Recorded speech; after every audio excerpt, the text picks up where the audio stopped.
Welcome back to the Here for the Truth podcast, everyone. Thank you so much for tuning in. I am Joel Rafidi. I got my co-host Yerasimos with me as always. Today we have an incredible conversation with our friend Bernhard Guenther, who's been on twice previously. We get into an overview of terms of like where we're at individually as a collective.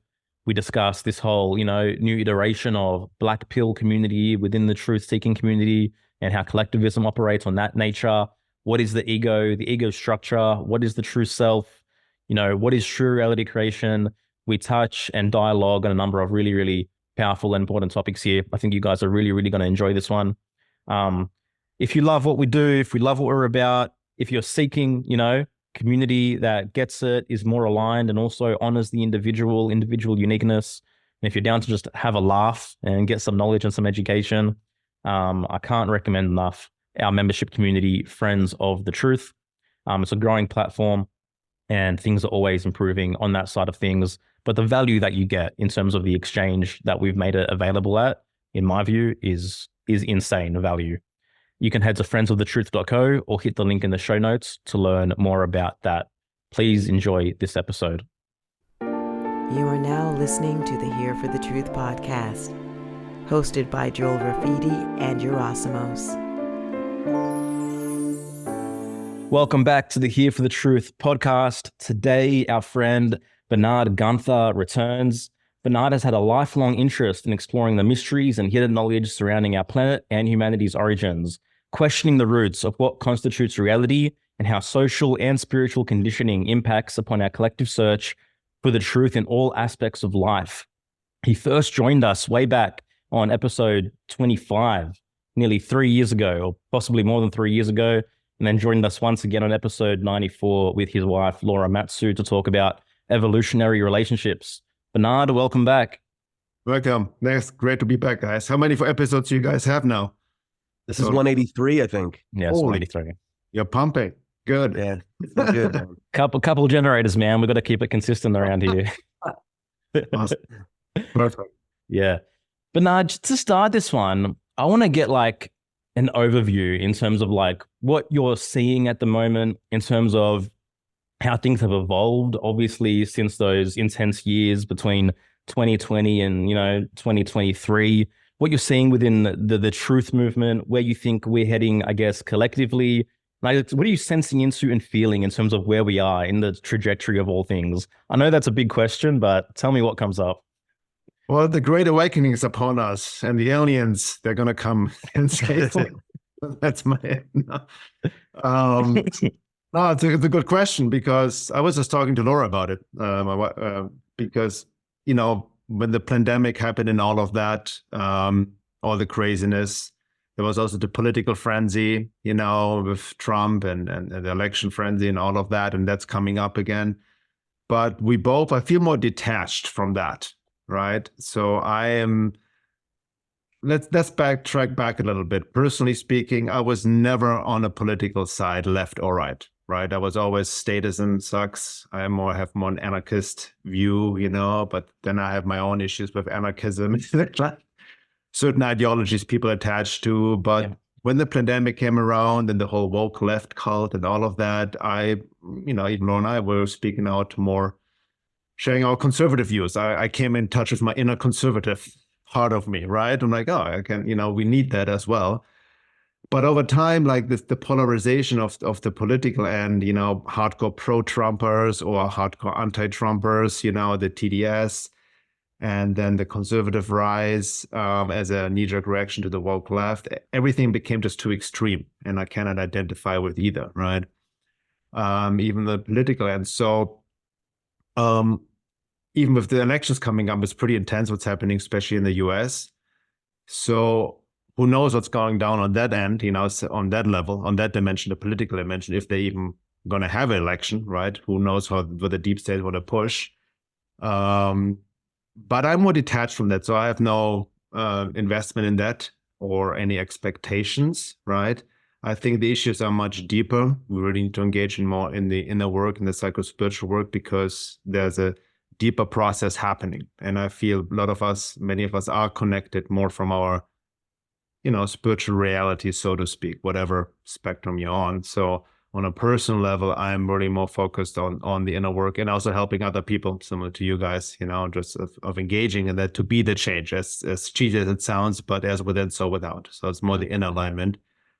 And in terms of what will happen, I have no clue. So I'm not in the prediction business. I think it will more intensify.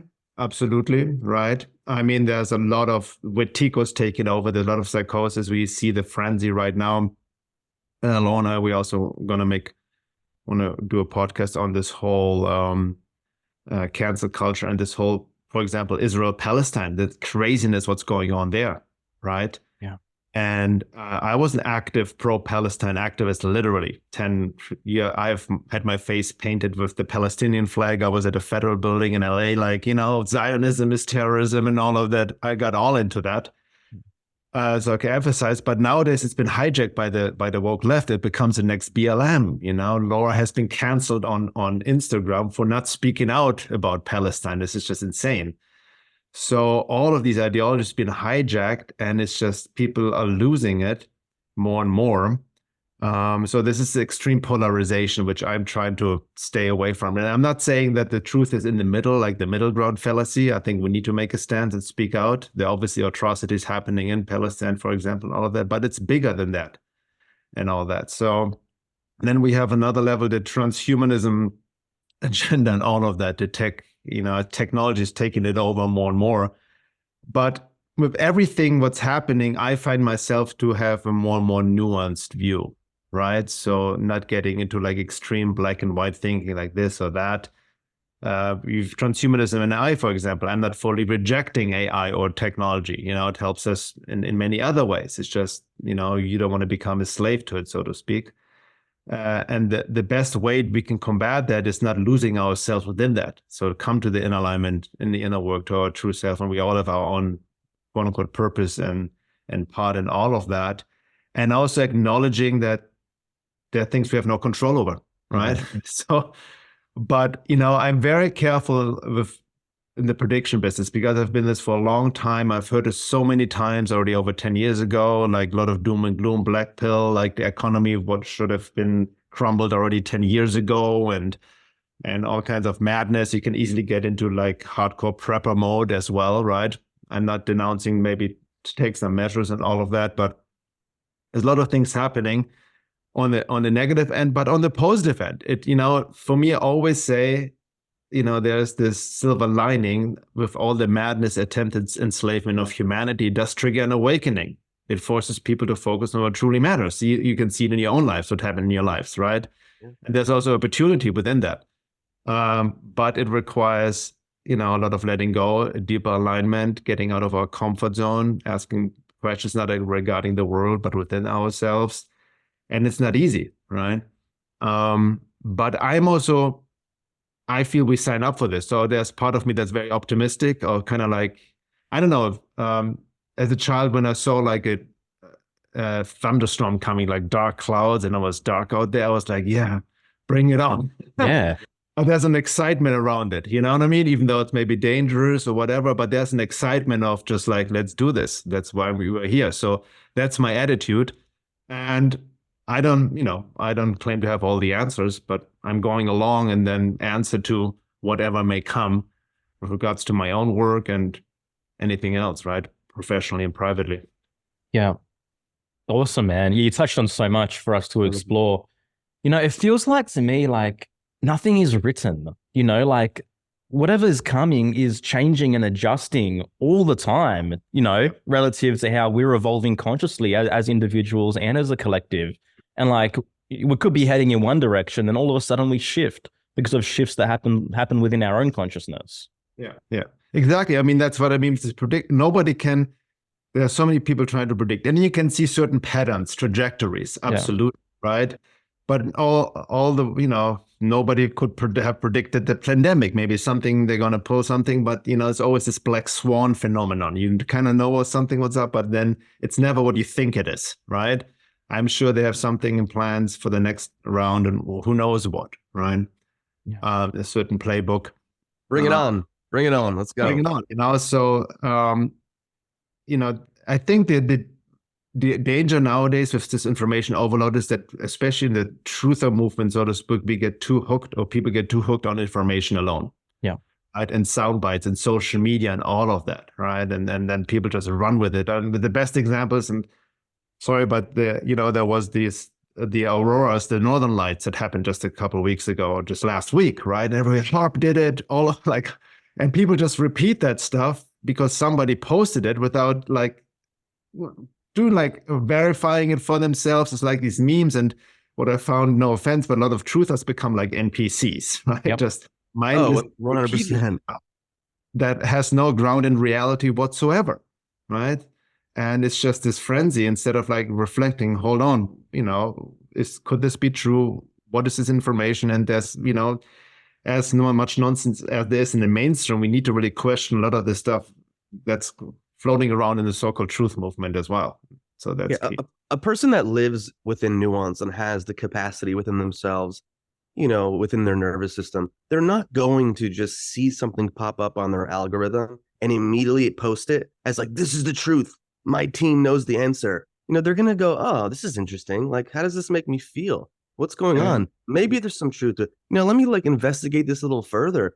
But again, this is something that we've talked about often on this podcast, this dance between the pair of opposites of certainty and uncertainty, and how it's so uncomfortable for many to live in the land of uncertainty, and that they need to be certain. And that they need to be overwhelmed with this information and to be disconnected from their body, disconnected from their hearts, and just put this information out there as it's the truth, and that everything's evil and everyone's bad and there is no hope.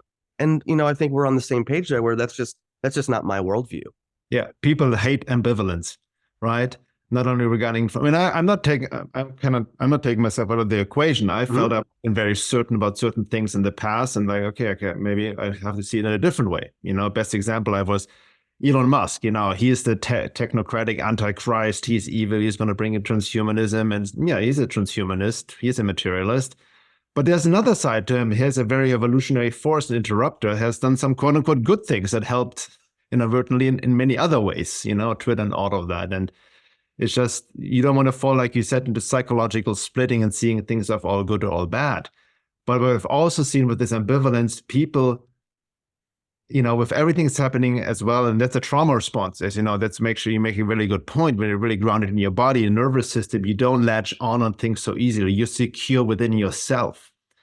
But if you're out of body and really lost, then you also want to identify with a certain belief or a group. Hence, you have this whole, from New Age to I'm a Christian now, right? Or I'm a conservative now, from liberal and conservative, always needing to identify with a certain ideology and a group and a movement. And nothing against groups, but you lose your individual self by doing that. And that only works in favor of the quote unquote matrix forces, right? So I think that's how a lot of people get hijacked to their own minds, to their own disassociated states. And like you said, trying to counteract this discomfort of ambivalence and not knowing what's going on and needing to be certain. Even we have addressed it even in the program we're doing. People, you can see it probably in your work too. People want to be around like-minded people, around groups. We need to connect, and I totally agree. But this can also be a trauma response. Needing to connect to a group and identify with quote unquote like-minded people. I feel safe now. Right? Everybody thinks like I think. And that can be in itself, that's how cults are being created, by the way, right? Of the need to be around quote unquote like-minded people. And again, we want to be around like-minded people, but I want to be more around people that are not necessarily in agreement with everything how I see the world, but also engaged in the inner work, right? And in that sense, and then find your true individual self, rather than have this group hive mind thing going on again. Yeah. I also, I think it's so important too, because we have people on Instagram that we connect with, or we follow, or we align with, and that we can't just because we agree with one person on so many things. Like, let's say you, Bernhard, you have however many followers, you make a post. Like, you wouldn't want your followers to be like, okay, Bernhard posted it. That means it's true. I'm just going to go share it. You want to inspire within them critical thought. Hey, listen, I put this information out here. I've done some work. I've explored, I've investigated, but hey, I'm a human being. I don't have all the answers. I'm not right all the time. And so I think people need to be mindful, like just because you may agree with an individual in a certain way, you can't just then take everything they say as the truth. That you have to stay critical, and you have to question, and you have to take some time to reflect. Yeah. Then I'm agreeing with some, as long as there are no ad hominem attacks, strawman arguments, and all of that. Sometimes people disagree with something I never said. The typical, like, I never even implied that, like the strawman arguments is so common, right? I'm all for with disagreements, but first, like, understand the context, right, of what I was trying to say to begin with. But I hear you, man, and it's also really about, it's a social media thing, though, right? Even like what you mentioned, in my work, when it reached a lot of people, even when I quote somebody, a certain excerpt or text, then people right away imply that I support and agree with this person's whole work. Yeah, exactly. Which it's not even make sense and possible, because it's not like I've studied a person's, like been a scholar about anything. But killing the messenger, or the red herring, or all the kinds of fallacies when the quote in itself is correct. For example, happens to Laura, like she posts about Osho and whatnot, like great Osho quote. But have you seen this documentary on Netflix and this and that? He's a cult leader and all of that, and just completely sidetracking the whole thing, right? I'm sure you guys can relate. Yeah, definitely. It's almost like everyone's still like looking for a Jesus, like someone who's perfect on every single area, on every single level, doesn't make any mistakes, and we're all trying to project that outwards to an individual when it doesn't exist, Yeah. It really doesn't exist. And like, I think about like the history of tribalism, and like in the past, obviously we found safety in the herd through physical and biological safety, whereas now it's more so psychological. And this is so prevalent within the truther community. And there's layers to collectivism, and I see it all the time in the truther community. We're just looking for another group to agree with. But to me, like, individualism, it's about making your own mind the final arbiter of truth.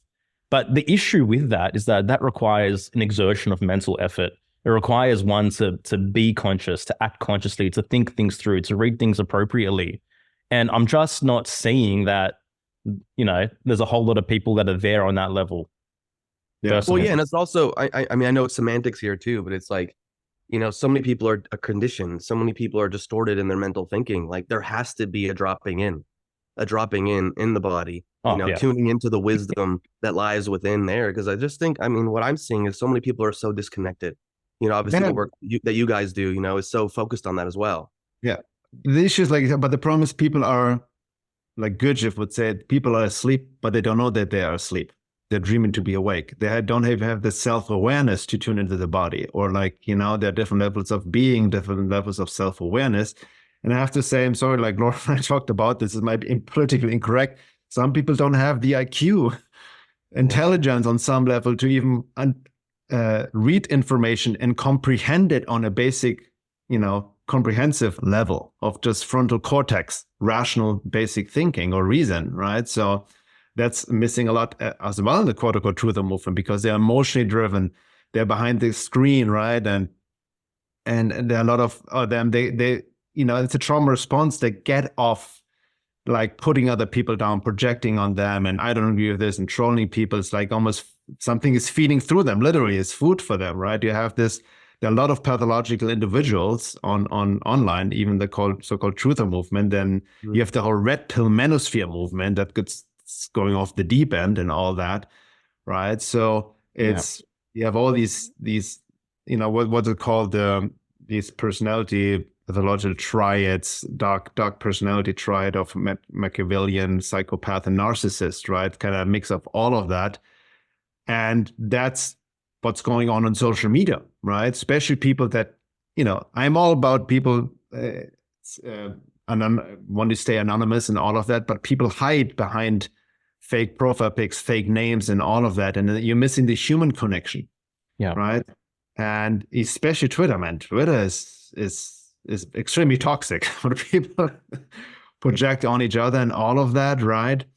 And we don't relate to human to human anymore. That's a key point. And Joe made a good point. We won't, I can see it myself, especially in truth movement. You won't find this one person who's right about everything, right?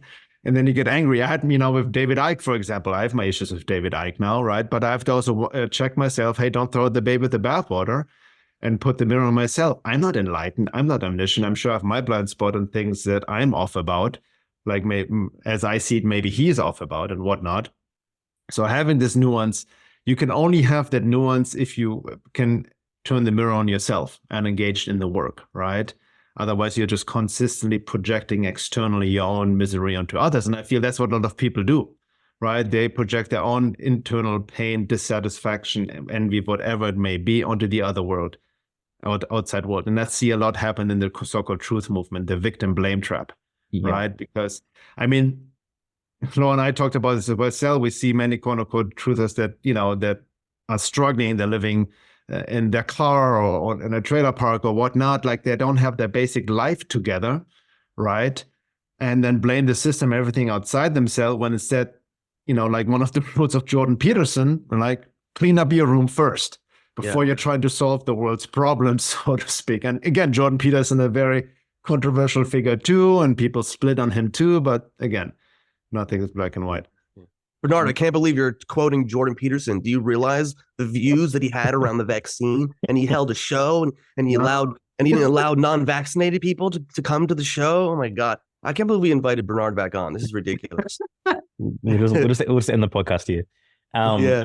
No, but I love that point that you bring up, because that's something that we witness all the time, where it's like you're trying to be this activist, change the whole world, and yet you can't even clean the dishes in your own sink. Yeah. Well, you think about like Abraham Maslow's hierarchy of needs, like your basic life and safety and environment has to be in order for you to even develop consciously, for you to build self-esteem, for you to think rationally. Like if you're trapped in even physical survival and your basic needs aren't met, like self-actualization is, it's a highway up the ladder, so to speak. Yeah. No, it's true. I remember like when I've been studying various esoteric traditions, Gurdjieff and many other teachers, and they would not even accept students unless they have their basically material needs completely met and are even thriving, right? That's was a necessity, that you cannot engage in a spiritual work or psychospiritual work unless you have that foundation, right? And there's maybe a contradiction. Is a lot of people have a lot of trauma and psychological issues, and then because of that, they have a hard time creating the foundation, right? But you just need to start somewhere. I think nowadays a lot of entitlement, right? I used to work a job, at a warehouse I remember that was back in the 90s. I made $300 a week working 8 hours a day, right? Okay, that was in the 90s, low of inflation, but still, I was busting my ass and nowadays there's a certain entitlement that comes along with the whole, infusion of the neo-Marxist left. Like, fuck the rich. I don't want to work. I want everything for free. And then you have new generations that grow up on the internet and they think everything is free. So I want free stuff. So they, it's not only mindset, it's just also the conditioning and the programming. But but taking self-responsibility on a basic level. And we all know the world is corrupt. The banksters are corrupt, right? Taxation is theft. I know all of that, right? And people are being impoverished on purpose. But at the same time, you don't want to give your power away by constantly blaming the outside world. Yeah. And this is where like the warrior mindset and the warrior philosophy, I feel like is really important. Like, okay, we're against insidious, nefarious, corrupt systems. And at the same time, it is reality. So like, what are you going to do about it? How are you going to show up? How are you going to face that reality? Right?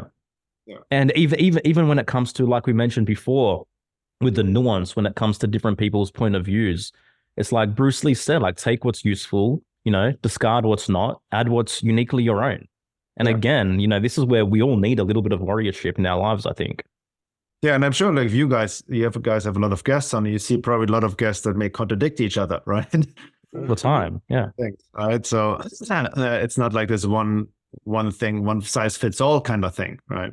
So. No, and I like that element, like I want to grapple with ideas. I want to be challenged. I want to be curious about why I know the things I know, or think the things I think, or believe the things I believe. Like, that's just been part of my journey my whole life. It's like, if I come across something that I think makes more sense, I may drop what I thought to be true before, but you don't see that as often, because again, there's the rigidity and the desire for certainty. But I'm curious, because you mentioned it before, and we've chatted about this, like these flips that happen, liberal to conservative, on new age to Christian or whatever. Like from a psychological standpoint, can you comment on that? Like what's happening? I know you touched upon it, but I'm just kind of want to like pull apart the threads of this because we're seeing it so often.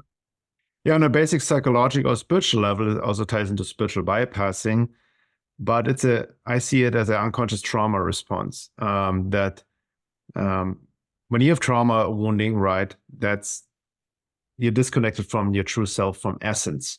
And one major trauma response based on actually unconscious toxic shame is to create a new personality, a new identity, the false self, right? You need to cling to and identify with in order not to feel all this terror of the negative emotions, of this self, almost what Goethe would call self-hate or unconscious shame, like I'm a mistake, I'm not good enough, right? Which, as you may know from basic psychology, the first 3 years are most important in a child's life. That's the setup for the rest of the adulthood, and then it gets just compounded with developmental trauma. But the false self is created the more essence is pushed back into the background, right? And this false self has a certain idea, certain beliefs, certain things unconsciously that are acceptable or not acceptable, right? What is not acceptable to feel or think is being pushed also into the shadow, right? That goes into Jungian shadow work. But with this false personality, there come certain beliefs and certain identifications that are very mechanical, needing to identify with a certain side, with an ideology, with a belief, with a group, right? That kind of also represents the false self and keeps you safe, right? That gets rid of ambivalence, of insecurity, of like, oh, I feel safe. I'm around a group that has the same views, same ideas. This is who I am. Right? Now the flipping, it's interesting. So is it, when something happens with a big event, or also like egregores, right? Like thought forms like that come up, memes like Wetiko thought forms in the collective that just start something and people just latch onto that. That happened, let's say, for example, New Age to Christian, right? There was a big weird change. It started with this one famous woman who was just, I think, a tarot card creator. I forgot her name, and she became Doreen Virtue. Is it Doreen? Exactly. Yeah. And then many others followed. But it's like it's one extreme to the other extreme, right? And then not only is then the need to identify with the new side, but then there's a necessity to demonize where they were coming from. And now all of a sudden, tarot cards, satanic worship, you're getting entity attachments, yoga is satanic, and meditation and all of that, right? I've had a good friend who has done this extreme flip. I think I'm familiar. Yeah, I was going to say, I think some of you know him. Like, I don't recognize him anymore, right? I've known him over 10 years. Back then, his heart was really open, was grounded. And now he's extremely self-righteous, hardened. And it's sad to see, but I know a little bit of his history, about his upbringing and what his own trauma. It's so clearly a trauma response, right? But there's no getting through. I have to actually make boundaries and all of that. But it is just a need to identify, and then you need to put down, in order to make you feel good about yourself again, the other side, the old identity, so to speak. And it becomes extreme. Then even this New Age to Christian, now these new quote unquote reborn Christians, put all kinds of things under the umbrella of New Age, which is not even New Age. Like Jung is New Age now. Exactly. Jung is New Age. Yoga is like, all this stuff is older than Christianity, right? It's not New Age. But anyway, it's just the need then to identify and to see it more nuanced. There's also natural impulse. I think with what happened over the past few years, especially in the US, there's a natural impulse, even in the collective, to connect with something higher, like a spiritual seeking, right? And if you have no foundation and it's trauma driven, then this, almost pure spiritual impulse to seek the divine, to seek God, turns into a dogmatic religious impulse, right? Of trying to find an identity and belief system very rigid around it. And this is I am, this is not who I am, and everything else needs to be rejected. And that's what we're seeing, these extremes. And I'm not throwing out the I'm not anti-Christian, it's not about I hate Jesus or anything like that. It's just the dogma and the missionary complex is almost a revival of some very medieval dogmatic Christian impulse that's happening. That's also very disturbing. There's a witch hunt happening, right? Or anybody who's not that. But on a basic level, just to answer your question, I think it's a basic trauma response to find a new identity, to not feel, right, this toxic shame. And it's also based from basic Jungian psychology on shadow projection, right? Whatever they feel or see of others is actually how they treat themselves. They see this even now with this distorted trad movement. Everybody, they want their trad wife, be in the kitchen, submit, all of that, right? Cook a steak. And it's insane. What did you say? Cook a steak? Yeah. And, almost romanticizing the 50s or 40s and whatnot, and interesting on the side, on Laura and I were just listening to a very fascinating podcast here called The Witch Hunt of J.K. Rowling, right? Oh. And she was a feminist. And even now people are throwing out the baby with the bathwater of feminism. The first two waves of feminism were necessary, not only for basic rights, but women were abused, beaten, killed by their husbands, right? They had no way out. And now they thought that, the right-wing trad movement, hate on everything feminine empowerment. It's not nuanced anymore. But it's a trauma response, right? It's like they need to, in order to avoid their internal pain, internal shame, they need to identify with the rigid ideology and then project it on the enemy out there, how they actually unconsciously feel about themselves. Yeah. Because that's actually part of the identification as well. It's not only identifying with the new belief. Part of the identification is who am I against? It's like, who do I demonize, right? And Tessarian speaks of this. It's like what's happening on an unconscious level is like, stay close to me. I need you. Otherwise, who am I? Yeah. Who are you without your enemy? Yeah, that's right. Yeah. No, it's very tricky. I mean, even I've just gotten deeper. J.K. Rowling, I didn't know if she was canceled by the religious Christian far right, right, for engaging in witchcraft and teaching children witchcraft, and now she's being canceled by the woke left, right, for stating the outrageous argument that a man is a man and all that. So she's doing something right. If you're getting canceled by the right and the left. No? Yeah, and they're having I think so. They're having all the main actors of the Harry Potter movies like speak out and take a stand. Oh yeah, they're all in it. Yeah, exactly. Yeah. It's really a circus. It's like, I don't know. I get some fun out of this. I like sitting back with a popcorn.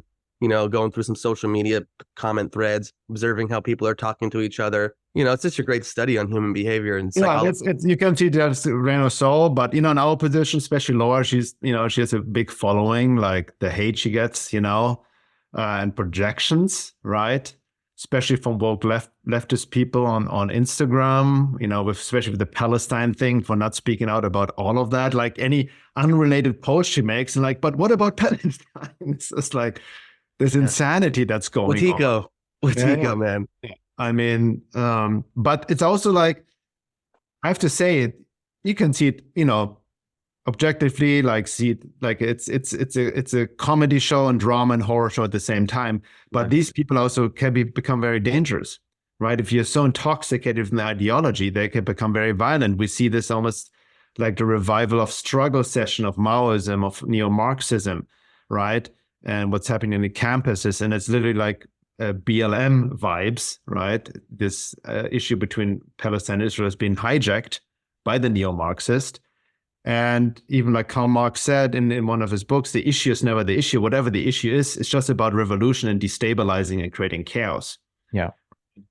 And if people are taken over by Watico, it's really like they're taken over by some sort of entities, they can do a lot of damage, right? So it's important, I feel, not to get sucked into it, but we need to also stand our ground and speak out about it. It's kind of like the fine line, right? Because there's definitely the war happening on multiple dimensional levels, the way I see it. And you don't want to spiritual bypass anything, stay grounded. You have to, I have to remind myself, choose your battles wisely, because a lot of people are conflict phobic. I'm the opposite. So I need to watch out of my, just work more of art of war. But sometimes we need to make a certain stance, right? And I think we need more voices. And I know you guys doing this as well, to have this more nuanced approach, not get too identified with these sides, especially as it's heating up now with everything that's going on in this country and in the world and the polarization. We recently had an episode about holding the tension of opposites, right? That's a main aspect of shadow work and Carl Jung's work and all that. And it's easier said than done, because it's such a relief, even emotionally. It feels good, like a dopamine hit. If you project on somebody, it makes you feel good, not your true self, but part of you, whatever's working through you, gets a kick out of it. So that's times I think this is where basic knowledge comes in, of just understanding the architecture of the psyche too. I'm pretty sure you guys are into IFS. I've done different types of parts of work before that changed my life. Just changed the way I viewed myself and the way I viewed others, and where I did feel a super big charge, or I was over admiring someone. It was information for me. I was like, okay, what is this saying about me? Understanding that, we contain multitudes. And so I think like the foundational education and understanding the nature of the human psyche, like, isn't there for a lot of people. And so they're just kind of lost in this cauldron of thought. And they're like, oh, me, and not understanding like the nuance within themselves. That's a very important part. I think people don't know themselves. And you mentioned parts work. That's helped me a lot as well. It's not a new concept, but IFS has really made it very applicable, right? For a lot of people. I remember even Gurdjieff and other esoteric teachings talked about all these different false eyes we have. And he had used this number where you have 987 different eyes, and none of them is what is the true self, right? So he was talking about parts work in his own way. But it's very important, because I can see myself one still that triggered little Bernhard comes up wounded, and like, and then you blend, right? It's called, you think you're that part. Yeah. And then especially if you have all these different parts, people buy into ideologies. This none of that is your true self. Your true self doesn't identify with a belief system, ideology, or a side. So they think this is who they are. And that's when the most damage is done, right? When you mistake the false self for the true self and all of that. So the way out is you get psychological, spiritual education, and especially like, nowadays I feel it's important in education to teach children this early on to some degree, right? Some psychological, spiritual self-awareness. And I've never been taught that, right? This should be part of the educational system. On that note, on the positive note of everything disintegrating, right? The parents are looking for new ways to teach their children. I'm sure that's what you're doing, Joel, as well, right? In your life and all that. But there's a silver lining again, right? To take education to our own hands. And also, with all the craziness over the past decade or even a bit longer, so many amazing new modalities have popped up, right? That I feel also like reapproach even esoteric work or spiritual work in a more grounded manner, like IFS, internal family system. I think it's a very applicable psycho-spiritual modality that works very well. Many other somatic modalities, body work and all of that, trauma work, all of whatever it may be, even shadow work ties into that. These are quote unquote new modalities that are necessary and helpful. So that's why, in a sense, almost the divine is gracing us with this kind of work as well. It's not like you need to go back to the Sumerian tablets and study all the ancient teachings, right? Yeah. They hold a lot of value, but we have a lot of new tools for the times we're in right now that are there, which is amazing, right? My parents growing up didn't know any of that, right? Mm-hmm. Hence, I have to still work through some stuff, But nowadays we have all this richness of teachings and practices, but we need to apply them. And people get just distracted by the information overload, right? And like Plato's allegory in the cave, they're just mesmerized by the shadows on the wall instead of like being more self-reflective. So that's the key point. I know people who are way more emotionally grounded, emotionally intelligent, spiritually aware, have a higher level of being, but are not necessarily aware of all the conspiracies that are happening in the world. So you don't want to mistake just some sort of intellectual awareness of how you think the matrix works for awakening either, right? It's all intermixed.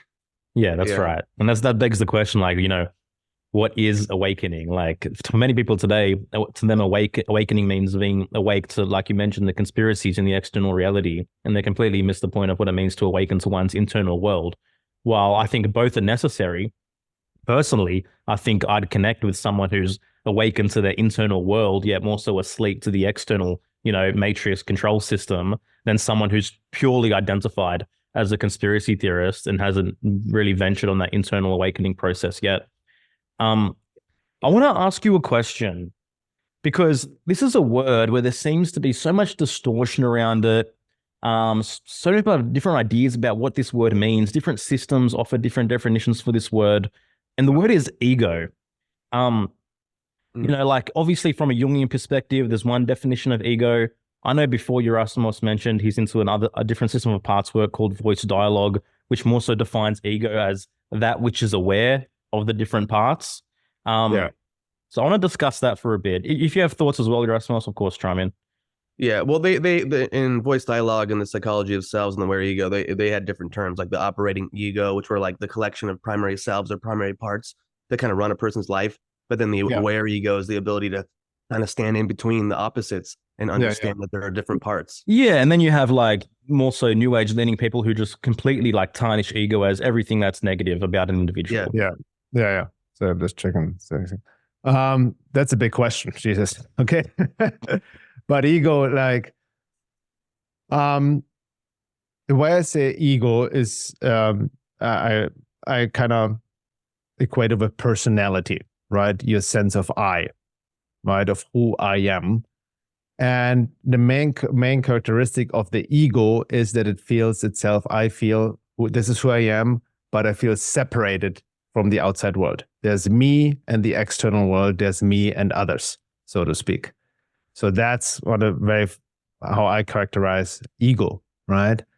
In another sense, ego for me is the interface between also the true self, the real I, right? Higher self, and the external world as well. So we need personality ego. It's easily to demonize, right? And in all spiritual traditions, you say you got to get rid of ego, be egoless, don't act out of ego and all of that. And there's truth in that. But there are stages. And if you prematurely try to get rid of your quote unquote ego, you fall into, as you know, spiritual bypassing and all that. And then people can again dream to be awakened and disintegrate more, get out of body, and it can make things worse. So we need to have so first, the ego also can come out of what we talked about before, out of the loss of essence. We create the false personality, which is the ego as well, right? So the ego is also can consist of all kinds of beliefs, ideas about itself, which are simply not true. These are just identifications taken on the journey as an avoidance to feel certain feelings which we are suppressed, and all of that, based on wounding trauma. We all have conditioning, social, cultural conditioning in identity, like I'm an American, I'm German, I'm this, I'm that. This is all ego identifications, part of the personality as well. This is not who you are, but people mistake it for who they are, right? People mistake the ego personality for the true self. Now, when you go deeper in the inner work, you realize, when you really go deep within yourself, contemplative and not just intellectually, but do some meditation, do the parts work and all of that, you realize, hold on, this I is not just one I. There's many different parts that contradict each other with contradicting desires, wants, needs, all of that, right? So where would you throw the parts in? Like, how would you categorize the parts? Like, are they part of the ego? That's You know, I would say them as part of the ego structure, right? Different little egos. Yeah. Part of the ego structure, personalities, right? That take over here and there. Sub personalities or something. That person, exactly, but still part of the ego structure, right? They're kind of like on the surface. Everything is on the surface, right? When you go deeper within, that's when the unified true I in IFS, the self, comes up, right? That kind of is more stands back and observes and can unify it all, and is not attached to these beliefs, identifications, and all of that. That's the key point. And I recently saw a quote from I forgot his name, from Psychosynthesis, Robert Agioli, the guy who founded Psychosynthesis, also a great psychospiritual modality. Somebody asked him the difference between self with, little s self and capital S self, similar to ego and true self. And, I like to make the distinction as well, that the ego, the little self, sees itself enclosed, identified, but separate from the outside world. But the more you're connected to the true self, the big I, the real I, as Goethe said, it kind of lands, you almost feel, it's not intellectually philosophical, but you sense a oneness, a connection to all that is. You are part of something bigger. It's like it's not this isolated sense of I anymore, right? There's more unity and more understanding literally the oneness of all, right? So that's kind of what crosses over.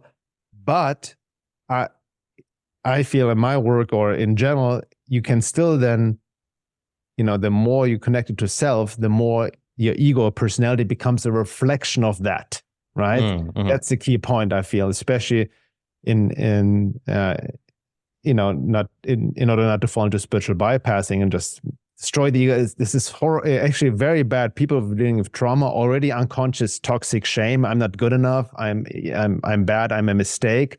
And then they toppled on top, oh, the ego is bad, I'm bad, or this thought is bad, I'm engaging in this, my lower nature and sexual thoughts coming up, and and then you get into Christianity also bases that you're born in sin, you are born as a mistake, right? This is like the ultimate corruption. But over time, you make your ego more a healthy expression of essence of the true self, right? So you still have, it's almost a paradox, but the combination of just really not combination, but it's like you have a sense of self, right? Here, this is who I am, but you're also still connected to all that is out there, and it expresses through you uniquely. And I think we have all these moments when we sometimes feel more connected coming from self, right? And feel more connected with all that is, and it's a certain sense of, again, it's not an intellectual, philosophical idea, but it's a level of being and an awareness. And sometimes we can get stuck in our ego and our personality and beliefs, and it kind of, goes back and forth, so to speak. I can see this within myself, but the work is to make the personality a more and more conscious vessel for self, for the divine to come through, for other, that's the path, so to speak. And I think in some distant future, or like on the path of soul embodiment, soul evolution, we will eventually be able to fully transcend the ego, right? When the soul, the self takes charge, but in a grounded manner. But it needs to happen naturally, right? And even by the way, Sri Aurobindo, you guys know I'm big into integral yoga, yeah. Sri Aurobindo's work. He even also said in himself, you cannot engage in the greater work of integral yoga or realize Baham, the true self, before you have actually, as he calls, established yourself in the ignorance and separated yourself from the group and established an ego, right? Because we need the ego. Like a lot of people don't even have a true ego personality. They're just in a soup of group identity. Yeah. Right? Like when we see whatever the group may be, left, right, truth movement, whatever, like as long as your identity revolves around others, you're not individualized self. So before engaging in the greater work of even of spiritual work, you need to separate yourself from the group, create a separate identity. This is who I am, my own thoughts, right? Which still may be conditioned or whatever, but you're at least not identified with the group anymore. You need to become more individuated, become a true individual without being identified with anything, any group. And then from that point, then you can also engage more in the greater work and really go from there. But as it said, you have to, and there's a famous quote by, what's his name, Carl Jung. He said the first half of your life is about establishing an ego personality, a separate self. The second half in life is about getting rid of it again, right? So that's a paradox there as well.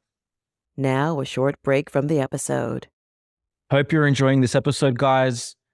Just a quick shout out that you can watch these episodes at our website at hereforthetruth.com. That is the only place where the full episodes are available to watch, not just listen to. And on our website, if you press coaching and offers, that's a way for you to get connected to everything that we're offering at the moment, including our membership community, including joining the course waitlist for Rise Above the Herd. I'm doing one-on-one tarot readings at the moment. Yerasimos is doing human design readings. So if you're down to connect on a deeper way and to evolve and learn, etc., whatever it might be, you can head to hereforthetruth.com and click the coaching and offers tab to see what resonates. Back to the episode. Look, I want to ask you this question because I'm in alignment with what you're saying. Like, what does it look like? Like when the big S, you're living more from the big S. Like, what does that look like in the day to day? Oh, I have to go to the store and pick up, some milk. Like I'm engaging in a debate. Like, is it just the ability to like hold space for to stand in between the tension of opposites and understand the bigger picture? Like, as opposed to just getting stuck in one side, because the parts are going to be there. I'm just trying to figure out like what it. Yeah, if I can chime in briefly with my interpretation, I think the purpose of the quote unquote great work, and like Bernhard has been saying, is that more of the light from your essence gets to shine through the ego personality or the ego mask. And I think that this has a lot to do with, becoming more heart-centered as well. So when it comes to your question of what happens in your daily life, I think it's like in your interactions, how you connect with others, with nature, with self. More of that true self essence is present and is able to shine through the quote unquote mask in terms of how we engage and interact with others in the world at large. Yeah, exactly. So to take your example of what going to the store in self, I'm just floating around. In self, I don't need any milk anymore. I'm fully a breatharian. No, the way for me, it's hard to put into words. Number one, because it's not an intellectual thing. It's not even with emotions. There's a sense of really groundedness and connectiveness of being in the present. I mean, being in the present moment, right? There's no thoughts intruding, and you're just doing what you need to do. And it's about being in this world, but not of this world. Like whatever happens in the outside world is not disturbing your inner peace. That's the key characteristic for me, right? I'm not distracted by any thoughts or problems I have currently, whatever I have to do, or anything from the past intruding me. Whatever chaos is happening in the world is not affecting my inner peace. That's for me the definition of really living from self, coming from self. You have these, even in IFS, these 8 different C's, like curiosity, confidence, courage, calm, and all of that, these aspects of self, right? And it doesn't mean that you're checked out. It doesn't mean that I'm just gone. That would be dissociation. A lot of people mistake disassociation or disembodiment for being in self. No, you're disassociated. You're still really tuned in everything and everyone. You can sense other people. You can see what's going on, right? You can allow yourself to feel feelings, for example, without getting identified with them. That's the key point. Because it's not about not feeling anything.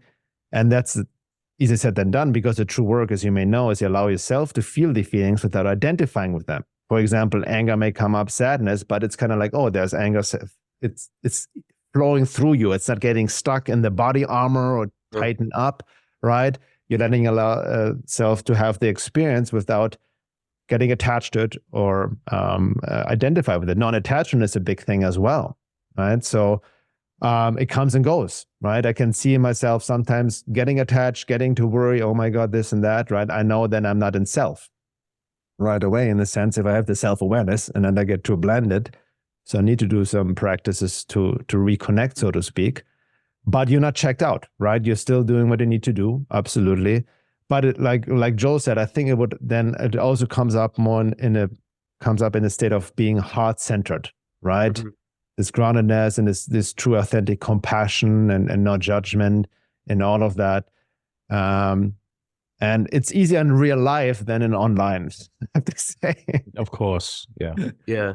Well, I liked what you said there too, because I feel like sometimes it can get confused with like, oh, I'm not going to have an appropriate reaction to the situation that's at hand. Like, let's say I'm going to the store to get, milk, like my example before, and then all of a sudden I walk by and there's a car accident in front of me. Like, there's an appropriate reaction to that, but is it going to take you over? Is it going to ruin your next 7 days? Are you going to be thinking about it? Like, what's the state of your nervous system? It's more like, okay, I had this experience. I'm aware that I had it. Things are happening within me. And then I could go on with my day and handle what needs to be handled. Exactly. As opposed to just being completely overwhelmed and taken over. Yeah, but you made a good point. People misunderstand. They think almost like you're always constantly calm. No, having a healthy nervous system means you go in and out of sympathetic, parasympathetic nervous system, like in the wave as it should be. You're not stuck in one either. Some people are completely stuck in fight and flight, always in anxiety, but some people are stuck in the of completely flat. Yeah, right. Freeze, exactly. Yeah, and that's the thing. It's like, this is my wife's area of expertise, and it's like, it's not about being in one versus the other. It's having the capacity to, because they all can serve you in different situations. Yeah. I see my dog is the best teacher. They're like amazingly tuned in, right? Like sometimes somebody, the doorbells, whatever, the mailman comes, he gets like a hardcore, like fight, protect, who is this guy? And then, the guy leaves, and literally 30 seconds later, he's just laying and relaxing and just kind of like cuddling and completely relaxed, right? Completely letting go. So yeah. No, I agree. Dogs are great teachers. Our dog, a piece of paper falls off the counter and she freaks out a little bit. Might be a little too dysregulated, but generally speaking, she's okay. But she doesn't get stuck there either, right? Yeah, so, no, she doesn't. She doesn't. Exactly. Yeah, and I think that's the common delusion, is that people think spiritual attainment is at the negation of reality, when I completely reject that notion. I think it's actually, reality, the reality principle is very much so integrated on the journey. And I like what you mentioned before, Bernhard, in terms of, you said Gurdjieff mentioned that like a level of individuation and individualism has to be attained before one can really engage and step into the next levels. Yeah. And to me, this is where Ayn Rand played a huge part in my journey, in terms of learning to be an individual, just recognizing the crowd, noticing collectivism, and being able to really like separate from that in a decent way. And to me, like Rand, like she's the queen of reason and rationality. And then this ties in when I think of David Hawkins' map of consciousness. Like you have reason, I think at 450 or something, just before you get into what's above that, whether it's love, joy, peace, enlightenment, etc. So this kind of ties in with everything we're speaking of as well. Like you really need to immerse yourself in objective reality, build reason, build rationality, develop physical and material safety to a certain degree, become an individual in the world. And then I think the next steps of evolving one's consciousness and bringing in and connecting to the divine becomes more possible. Yeah. Absolutely. And then, but at each stage, people can easily get stuck, right? It's easy to get stuck, and then people get identified with Ayn Rand and like, this is the way it is. Well, objectivism, capitalism. Exactly. Yeah. Because then it has reason, rationality has also its limitations. As the God, reason becomes the God in that world. Exactly. Right. Yeah. And then you have the hardcore, like getting completely stuck in the mind, right? And all that. But I agree with you. I mean, that's why I'm very attracted to Sri Aurobindo's work, and his integral yoga very different. He was a big critic of all the old ways, right? He said, this is not about escaping the world. It's not about escaping Maya. This is not about transcending, going into La La Land, so to speak, right? This is about bring the reversal needs to happen. We need to not go into as trying to ascend, trying to go away, trying to heaven or rapture and all of that. No, we need to bring down the divine down here. We need to spiritualize everything, right? We need to bring the embodiment of the divine into reality, into everyday life. That's why his famous saying is, all life is yoga, right? And that's why I like Gurdjieff's work too, about his fourth-way teachings, is do this work in everyday life, not in some remote island or monastery. It's easier to do this work. I mean, you guys now go on a retreat somewhere like in the tropics and like, oh, I'm so it's amazing, and then you come back to the city. I mean, that's a test, right? Yeah. You have to hold yourself in difficult situations. And actually, Goethe said, the more difficult the situation, the better for the work, because then you really are being put to the test. Yeah. Right. And that doesn't mean go home for Thanksgiving or Christmas and see exactly raise toddlers and you'll know what the work is. Exactly. You get triggered. You have to exactly. And these are. But if you see it from that light, then that will help. That's why I see with life, because I would be rejecting, going back to where we talked about the victim blame trap and truthers, and I don't want to deal with this and that and fuck that and. But then everyday life things I was not comfortable with, I had to take responsibility for. Even, let's say, taxes. I know how to pay taxes, right? Taxation is theft, all of that, right? But I'm in no position to do all the work and energy to go undercover or not trying to do this and that and avoid. I know some people who do this. It takes a lot of energy, time. I would not be able to do the work. Now, there's a saying, feed the crocodiles a little bit to keep them calm, right? From an esoteric perspective. So that's what I'm doing, being legit, so I don't get unnecessary attention towards me. But it's a challenge. I don't want to deal with it. So I had to make a spiritual practice out of this, right? Deal with it. No, I need to take responsibility. I need to get informed, get an accountant and all of this, and just do it, right? To the best of. With anything else, I think I don't want to do, right? Approach it more with a curious mind, even, and kind of more, curiosity and almost like a playfulness. And so work becomes play. But again, it comes down to really engaging in life fully. That's a key point. I think the main core foundation is to really accept life as it is. Right, to really wanting to be here, because you see so many trauma responses. I've seen this in the fringe movement. I'm dealing with this a lot. Reincarnation is a trap. Don't go to the tunnel of light. Right, everything is a trap. We want to get out of here. This and that. This is a trauma response. Right, or I don't want to come back here in my next reincarnation. I used to say that. Why going back? Because of trauma. That trauma doesn't have a big but just not being able to fit in. It's a part process of the awakening, but it can also be a trauma response in the sense of having been put down by your parents, by your peers, whatnot, being shamed. All of that can result in that. But it's about engaging in life fully, accepting to be here, right? Yeah. It reminds me of Eckhart Tolle. Now I'm quoting Eckhart Tolle. Now, people have issues with him, of course, right? But he had said some good things too. He said some good things. Whatever the situation is, either fully accept it as it is, or you get out of it, but not accepting it and staying in something is just madness. It's insanity, right? And a lot of things that are wrong in the world. So we do our best to be the change, to change things, but we need to first of all see things as they are, as Krishnamurti said, not live according to an ideal. That's the trap. That's another thing. What I see happening, people get stuck in ideals. The ideal of communism, Marxism, the ideal of conservative traditional life and how a traditional family should look like, and the manners and all of that, right? These ideals that don't fit reality, right? And anarcho-capitalism. Exactly. That's too, right? I'm a proponent of capitalism, but there's obviously, it's not ideal either, because people are not perfect. That's literally what it comes down to, right? But it's really important to see things as they are and fully engaging in life, right? Because I can see in my life certain avoidance, right? We have on our avoidant patterns, the attachment patterns, attachment, anxious attachments, avoidant attachment. You see this playing out all across life, not only in intimate relationship, in business relationship, personal relationship, everyday relationship, right?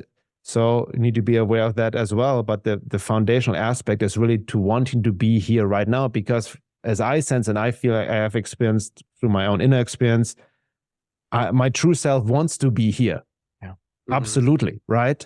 My ego self, my conditioned self might get whined at, complain, get annoyed, all of this, right? But I feel from a higher perspective, the true self absolutely wants to be here and learn the lessons we're here to learn. That's my life philosophy in a nutshell, really. Yeah, I love it, man, and it resonates deeply, and it just connects with this principle that, like, God is in everything. Like, the divine can be found in everywhere, like even in the most mundane interactions, like in doing one's taxes, you can find and connect with That's God and true. divide in the same way that you can in the Himalayas, right? And yeah. Exactly. And then on that note, thanks for noticing that. And then also, not people divide. This is matrix. This is not matrix. I have a matrix job. This is not matrix. These people are matrix. This is not extremely black and white. But you're right. The divine is in all. Yeah. Evil as an absolute does not exist, which the ego mind doesn't, because everybody wants to get rid of evil externally, the other side, which is madness. But that reminds me of something many years ago. I was still living in LA and I had my teacher, and that was over 15 years ago, and wanted to buy a car. But I was like, I don't want to deal with car salesmen. They're sneaky. It's matrix stuff, and I was talking to her, like, why don't you just let go of this belief, she said, and really trust and put your intention out there and trust that spirit, can work through anyone, right? And help you in any person, no matter where they are, because it's all part of the divine. Yeah. And I did this with this mindset and found this most amazing regular car salesman who was just like fairly grounded and didn't screw me over, got me a super deal. And like anything else in life, I found an amazing accountant now with my taxes, who may not be aware really of what I'm talking about and all the craziness, right? But very grounded, knows exactly what he's doing, right? I want to honor people in their craft, right? In everyday life. And trusting that the divine supports you in this way, which is big. I think that's another thing. I think a lot of people in the truther movement can easily fall into the trap of paranoia, not trusting anything and anyone anymore, right? That's the other. And we need to question, obviously, but we need to watch out, not come from, again, a trauma response where we feel unconsciously we don't trust ourselves, hence we cannot trust life. Yeah. And, the more we then really kind of open ourselves up and with the work, with the prayers, with the intention, we can see that the divine or the spirit is helping us in many other ways and through the most unexpected channels, so to speak, right? I'm sure, like, Joel, on your journey, right, from Australia to Mexico, there were unexpected, beautiful synchronicities of people helping along, right, and all of that, as you being guided and all of that. Yeah, man, 100%. Everything can be utilized as medicine, and I think, like, to me, like, when it comes to like the foundation of what it means to be like spiritually aware, is just the recognition that nothing is devoid of meaning. Nothing is random. Everything holds a gift for me on some level. If only, I would view it correctly, or as William Blake said, if like the perception, the lens of perception would be cleansed, so to speak. And to me, like, this is the real dichotomy, is like those that believe that like the world is against me, everything's random, everything's chaotic, it's an unsafe place. And those that walk this path and recognize that regardless of what circumstances happen or what I find myself doing, in the quote unquote, 3D reality, it's like God is there, meaning is there. It's rich with something to be a catalyst for spiritual growth within me. Yeah. Yeah, exactly. And then also, recognizing then the foundation of the matrix, so to speak, is on the foundational frequency is fear, right? That we know. Right, install fear. The more you're in fear, the more disconnected from self. But also we have been tricked to always look for guidance outside of ourselves. Yeah. Like daddy government, mommy government, go this, even spiritually, I used to be addicted to psychics. Tell me what to do. Right. You can even abuse human design, astrology, all of this. Oh my God, what and like get up on an emotional wave and, like, and all of this. It becomes a mindfuck at some point too, right? But it's really like, also understanding that everybody is on a unique journey. I know when I used to be very insecure from a brownie, I used to compare myself a lot to others and lose myself within that, right? Human design, I don't have a G center, right? So it's kind of like, where's my inner guidance, so to speak, right? But really addressing it, everybody, that's what I realized more and more, like even here where I live, and, and I got some work done on my house and all of that, and the contract, and really appreciating people for what they do, who they are, and their unique gifts and path, right? that really opens the flow already and brings a certain connection. That's I feel unity in how I'm already not only protected but also guided and supported by the divine, right? Or whatever you may want to call it, right? Yeah. Spirit, whatever. There's something else that's happening, and the uniqueness of each individual. We all have our individual paths, and even wherever we're in location. Now we're in 3 different locations, whatever works for us, personally. You see even astrocartography or whatever, what one place may work for one may not work for another, Mm-hmm. right? And wherever you are, there's where you need to be, maybe based on even higher laws you're not aware of, karmic influences, soul lessons, who knows, right? I also feel we didn't come here for a vacation, so to speak, many of us, especially the work we're engaged, right? Yes, we want to obviously take care of ourselves, live in a safe place, for us and our family and all of that. But it's not about checking out of reality, right? It's about engaging in life and doing the work we're here to do. And, and I think the uniqueness of it all, and that's the danger of collectivism, Marxism, they mistake uniformity for unity, right? Yep. Mm-hmm. That's a key difference. Like there's a oneness in the world, right? Everything is interrelated. We are all expressions of in our unique way of the divine, but we are also unique and different in the oneness, right? And the issue of collectivism, they're trying to make everyone the same beliefs, same ideas, and all of that. And that's the battle, really. Mm. Yeah, equality of outcome. Yeah. Yeah, exactly. When it comes to the true self, do you think that the information that we can receive from whether it's human design or astrology or whatnot, do you think these are qualities of the true self, or is it qualities of the ego and how we interact? Yeah, that's a good point. I can maybe speak from human design. It's an interesting modality. It gives you more strategy, I think, how to engage in life, right? From astrology perspective, it's interesting. I feel like there's so many different systems, and also the level of being of a person giving you a reading, can be based on more the true self soul potential or more the ego personality, like conventional. I'm not a professional astrologer, but as you guys know, Laura knows, right? Mm-hmm. My wife.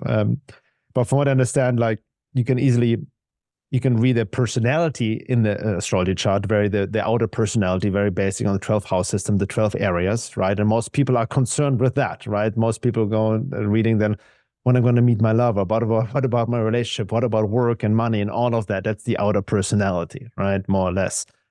And it's fine and good. It's part of it. But, especially that's why evolutionary astrology of Jeffrey Wolf Green and established that looks more into soul qualities, your soul trajectory, working with the nodes, the outer planets, right? The deeper inner parts of yourself,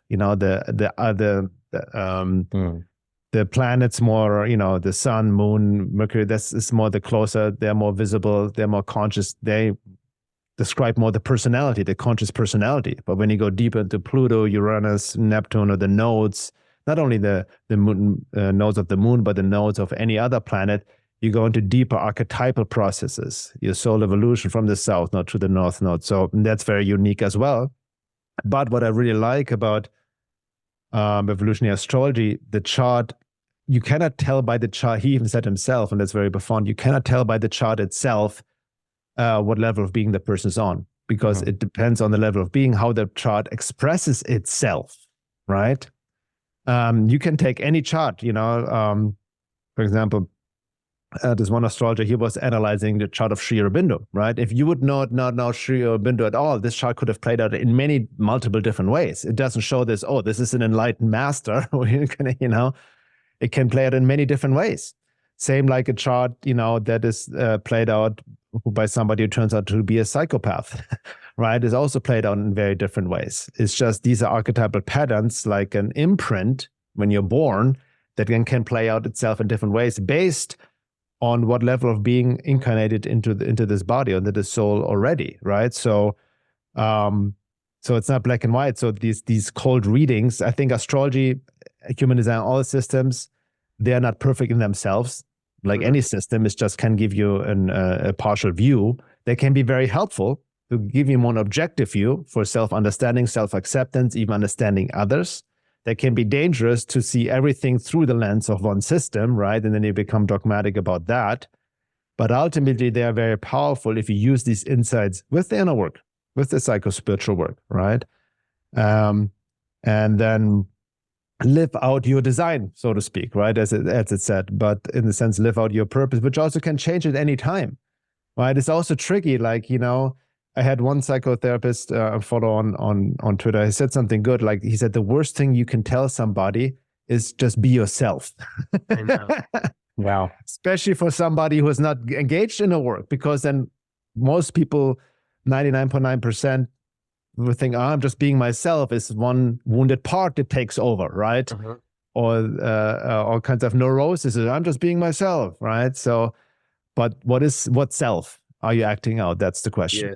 Yeah. My teachers in voice dialogue used to say that, like, if you were to say be yourself, what does that mean? We're so much more complex than just, who am I now in this moment?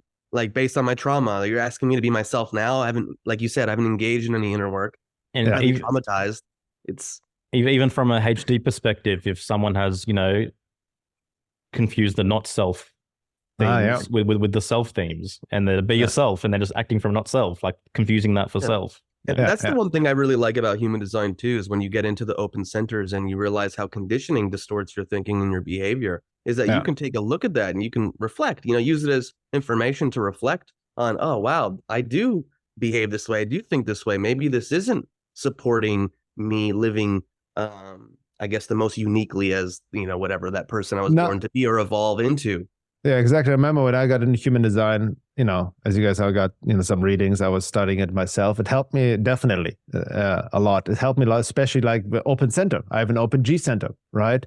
So I said, there's like always, taking on other people's personalities or getting influenced by that and not finding my own center, so to speak, literally, right? So that understanding has helped me on my path as well. Yeah. And then many other centers, I'm very fixed, right? I have all the ajna, the head, and everything is fixed. So I'm definitely, I'm on a, and then with being a manifesting generator, it's,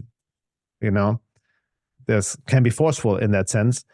This has helped me as well. And then, for example, with Laura, she has more open centers, right? And her approach and all of that. So it definitely, all of that, and then any other system as well, be it astrology, gives you a better understanding of self, right? Of yourself. That's the way I see these things, as tools for self-knowledge, right? They are not an end in themselves, but they help the process for sure. I want to ask you this question per human design. I know that you and I share the same profile, with the 6-2. And I know with the 6 line, there's obviously 3 distinct phases which are outlined for the journey of the 6. Yeah, I believe you're in the 3rd phase now. Is that role model phase something that has been visible and noticeable for you playing out? Absolutely. As you came into that? Yeah. Yes. So the first 30 years or 28 years until first Saturn return, right?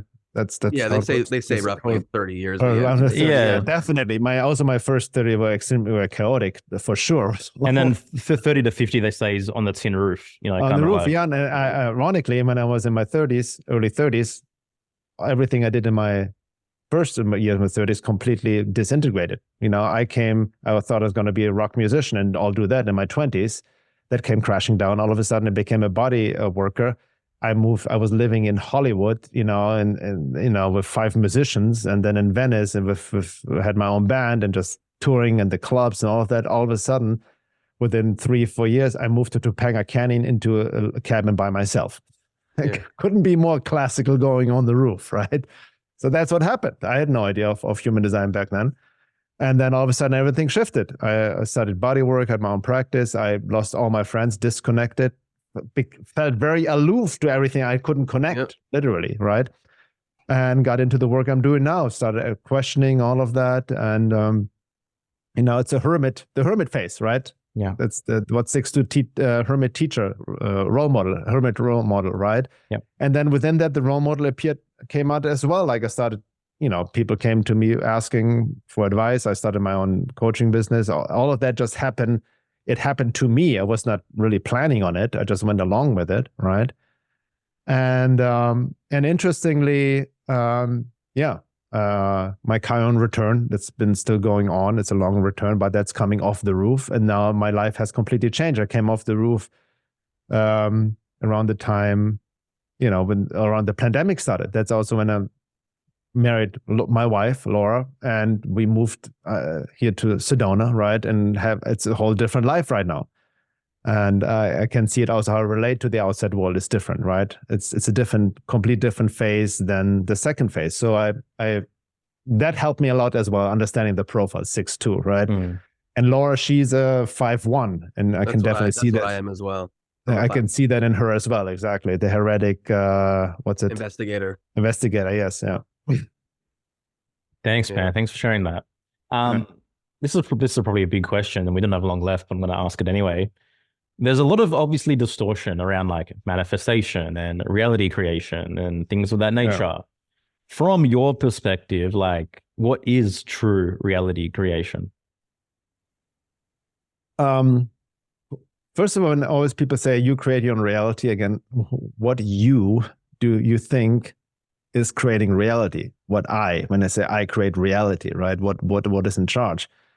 I think the illusion is that the ego personality may be in charge, right? So I'm always asking that. We are infused by all kinds of unconscious drives, ideas, and actions that are not conscious, right? And also, we don't live in a bubble, like the life solipsism, right? Everything is interrelated. But there's truth to it, right? There's truth to it, immediate reality that I quote unquote created.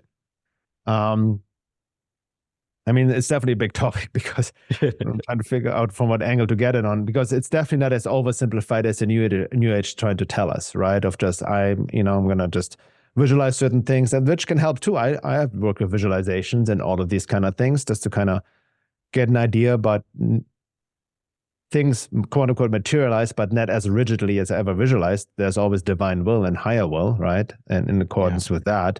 And I think that's more alignment. I think true reality creation is based on the divine law, as within, so without. Yeah, that's a key point. So instead of just trying to visualize using your mind and thoughts, and that's fine and good, that's more symptom management. Let's clear up the inner life, right? Come more and connect with you who truly are, your true self. That connects you more with the higher will, with divine will, which is what you really want to begin with.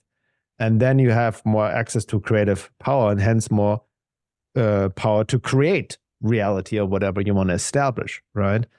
I think there's definitely, it ties also into the so-called law of attraction, and that has been kind of abused as well, right? So to speak, but there's truth in that as well. We can have a lot of unconscious self-sabotage mechanisms because of unconscious beliefs and all of that, or again, trauma, shadow aspects and all that. But I think we are more powerful than we are. And I think from a matrix perspective, the bad guys, are trying to create their reality through us, right? They hijack our creative impulse. Paul Levy talks about there's a big deal with Vertigo that creates a counter fate creation of ourselves and hijacks our creativity for its purpose. So we need to regain that. How do we regain it? Through our inner work. And I think Tom Montag, you guys had him on, right? Mm-hmm. He said it really well, and I agree with him. Like, he even said, once you really engage in their work and come in contact with who you truly are in a deep alignment, there's no need to engage in any manifestation techniques, visually, all of that. And I've experienced it myself then, because then you're already in an alignment and create accordingly of what you truly want in according with divine will. And you have actually more free will in that sense. You don't need to force your will onto the world. I mean, the issue with manifestation rituals, you can get yourself some trap of agreements, all kinds of stuff, that ties into black magic. A lot of New Age people engage in black magic without knowing that, with these reality creation techniques and all of that. Not to get people into fear, paranoia, you can still use visualization, like, hey, it's important to, have goals, aims, and all of that. But I think the more you're coming from this place where you're attuned to your true self. And that's what I know when I have I have all goals and aims and desires, absolutely. But the more I also have a non-attachment to them, the more likely it will also happen. It's almost a contradiction. The more I'm attached to them and have certain expectations, almost pushing it away. I don't know if that makes sense, but it does make sense. And that actually ties into one of like the more new age concepts, which is like, if you're in a place of wanting, it's not actually there. Like if there's the strong attachment and strong desire, like it's less likely to be created, because it's not, they would say it's like, it's I am, as opposed to I want, right? Yeah, exactly. So that's true. Again, even with the new age, as you can see, you have to have a nuance. You don't want to throw out the baby with the bathwater, right? There's truth in the law of creation. There's truth in how you create your own reality in the new age. They have kind of like oversimplified and all of that, and there's some distortions, but there's some truth in all of that, right? But we do create reality, right? But it's more, the more we come to the inner work again, that's like the foundation, the more we can do in that and really know ourselves, what part is in action, right? Then we have more control over what we want to create for ourselves and for the world. That's really what it comes down to. Yeah. And I love what you said in terms of, like what Tom Montauk mentioned in terms of, just connecting with one's true self, because on some level, like when we try to bend reality to our will and really be determined about what we actually want, like we're assuming that we know what's better for us than like God or the divine might want for us. And like what can be created or quote unquote manifested in one's life can be so much greater than what you can even possibly visualize or imagine for oneself when you just do the inner work, walk the authentic path, connect to oneself. And I think about this in my own life, like there was a point in my life where, I was like very down in the dumps, pretty much succumbed to like a reality that didn't feel aligned or authentic by many means. But in that frame of mind, I could never have visualized what I have now and what I'm experiencing now. And where I sit now, what I'm experiencing now is far greater than what I could have possibly imagined for myself. Yeah, God knows you better than you knew. No, right? And then, I remember like in my band days, in my 20s, I got in the 90s and Anthony Robbins and Awakening Giant Within and 3-month goals, 6-month goal visualizations. I got into Abraham Hicks and all of that. I totally bought into that. I bought into The Secret. I watched the DVD 10 times back in that came out, just did all the visualization with my band around. None of that manifested. Right, I had some success, but then it was all ripped away from me because God, like when I went on the roof, God, no, you got to do this, boom, right? Yeah. You cannot go against the divine will either. And by the way, that reminds me, that's why I appreciate human design, especially as a generator, right? Because as a generator, it is not about don't push your will, like respond to life more, and it doesn't mean just sitting back and on the couch. Yeah. But that's like if you really follow your strategy, that's your alignment of divine will. Yeah, that's what I wanted to bring up too. I'm happy that you mentioned human design, because even before I knew human design, I realized that I was honoring my strategy and authority without even knowing what it was to some degree. And I think it's the rigidity of the manifestation practices that keeps people from, I guess, going along with God's will to some degree. It's just so rigid. My band's gonna be successful. I'm gonna make $1 million versus like you're going along, like you're doing what's necessary. You're doing the work. You're building more psychic hygiene. You're working on your health. You're trusting that intuition or whatever that thing is. Human design would say you're trusting your authority. And it's just like one thing leads you to the next thing, leads you to the next thing. And all of a sudden you have this life and you're like, wow, that felt like magic. Yeah, exactly. I mean, it doesn't mean it wasn't hard, and you didn't have to go through multiple dark nights of the soul and feel struggle and pain. But it's like an orchestra. There's something so beautiful to it when you can reflect on. Yeah. Didn't he what's his name? Ra?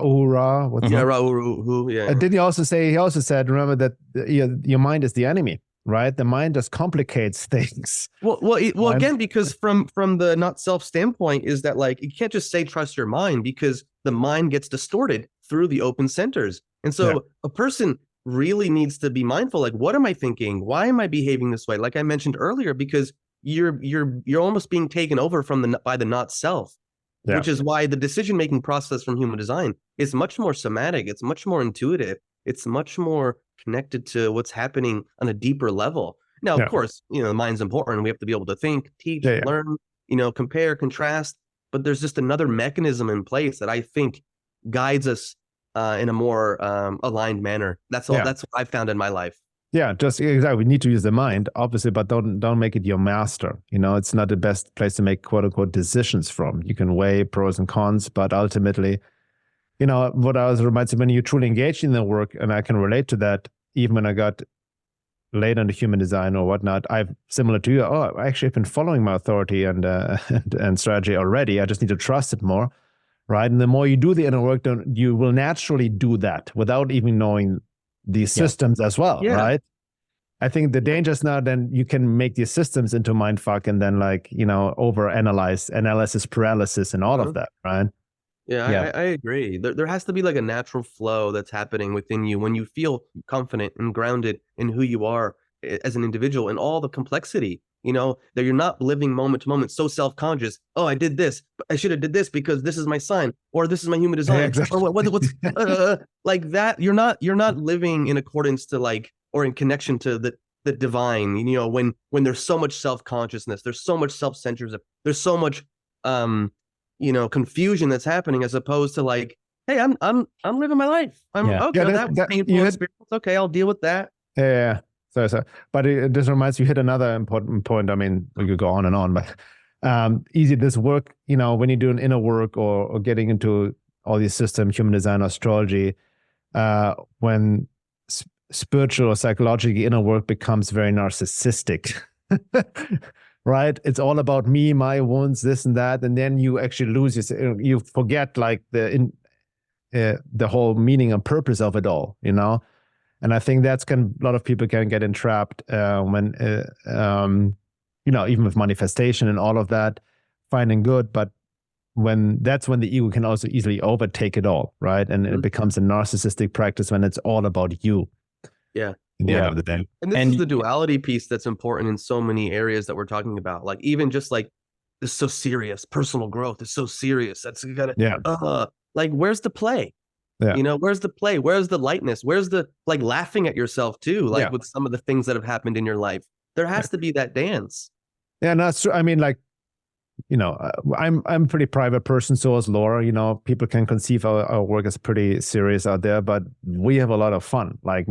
Laura's just the funniest person ever. I mean, her memes and jokes anyway, but in everyday life with our dog, right? I mean, we're cracking ourselves up all the time. I absolutely agree with you. You gotta, as I like to say, besides, cutting the weeds in the garden, dealing with the wounded inner child, you also need to smell the flowers, which is getting into the joy of the inner child. So we need that. Sure. Yeah, for sure. Well, we've drifted a little bit, but I just want to touch on something because you hinted at a very important fallacy about this new age manifestation thing, which is in most cases, it's motivated from a place of scarcity and lack initially, right? Yes.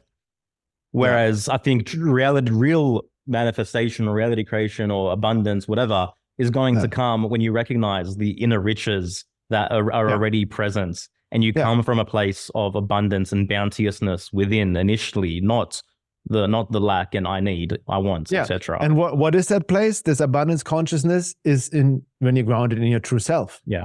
That's the quote unquote secret of reality creation. Because once you're that, then you feel abundant to all that is. Because a lot of so-called rich people who have a lot of stuff, they actually don't live in abundance consciousness. They can also come from scarcity consciousness, and they're terrified and they need to hold on and grasp, need more and more, need to show it off because they get their sense of value through that stuff, right? But it's based on scarcity consciousness. Abundance consciousness, you're really grounded and you're already fulfilled as it is, but then it opens up the flow as well of money and whatever you want. I can have experience it in my own life, right? And then on that note, people don't ask where do your desires come from to begin with, because there can be compensations, trauma responses as well, right? And all of that. So we need to also question that first of all. People never ask that, when they do their manifestation techniques, where do your desires come? Why do you want what you want, right? To begin with, and that's still I can see it in myself. Whenever I want certain things, I really like certain things, I want to manifest them, but also I don't want to get too attached to them. In the sense of just basing my whole value on them, right?